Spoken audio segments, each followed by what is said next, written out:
युवी, Padmini mamma, दया पप्पा आणि कौशिकी ताई, मला तुम्हाला कोणालाच हर्ट करायचं नाहीये, पण आता मी या घरात नाही राहू शकत. हं? तारिणी मुद्दाम या घरात घुसली फक्त मला त्रास द्यायला, आणि ती तेच करते. मला आता तारिणीचा त्रास सहन होत नाहीये. मी माझ्या मम्माच्या घरी चालले,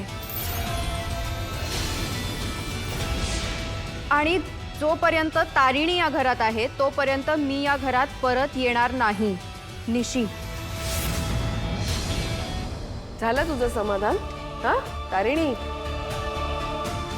काय ग, आधी माझ्या मुलाचं लग्न होऊ द्यायचं नव्हतं तुला, आता ते झालंय तर ते टिकू द्यायचं नाहीये. अगं का माझ्या मुलाच्या संसाराच्या मागे लागली आहेस? हेच हेच मी ओरडून ओरडून सांगत होतो तेव्हा माझं कोणीच ऐकलं नाही. घ्या आता, हे दोघं घरात घुसलेत आणि आपलंच घर फोडतायत. आता तरी डोळे उघडलेत का तुमचे की नाहीच?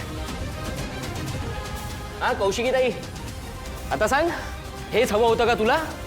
आज निशिता घर सोडून गेले, उद्या आमचा डिवोर्स होईल. युवराज,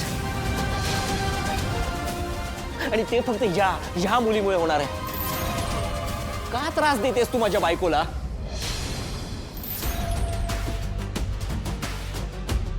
मी तिला काहीही केलेलं नाहीये युवराज भाऊजी. मग निशिता का गेली घर सोडून? मजा म्हणून?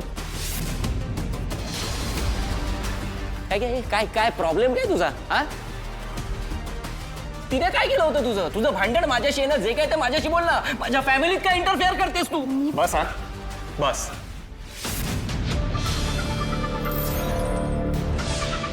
माझ्या बायकोशी ह्या आवाजात बोलायचं नाही.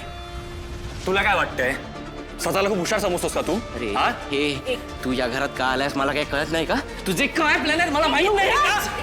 Kedar, stop it please.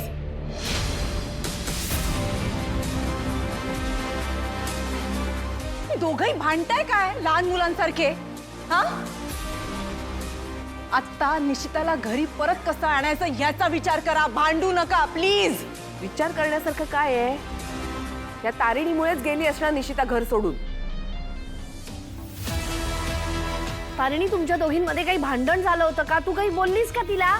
आता मी ऑलरेडी खांडेकरांची सून झालीये. काय करणार आहेस तू?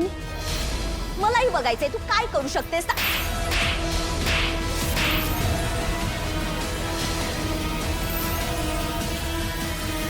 म्हणजे काय, तारिणी बोललीच असणार.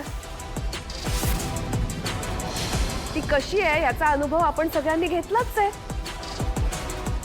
पण ती काय बोलली, का बोलली याच्यात मला काहीही इंटरेस्ट नाहीये.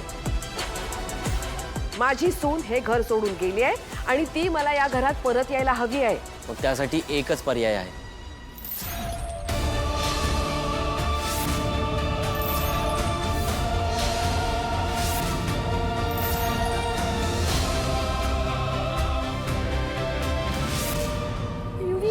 हा काय?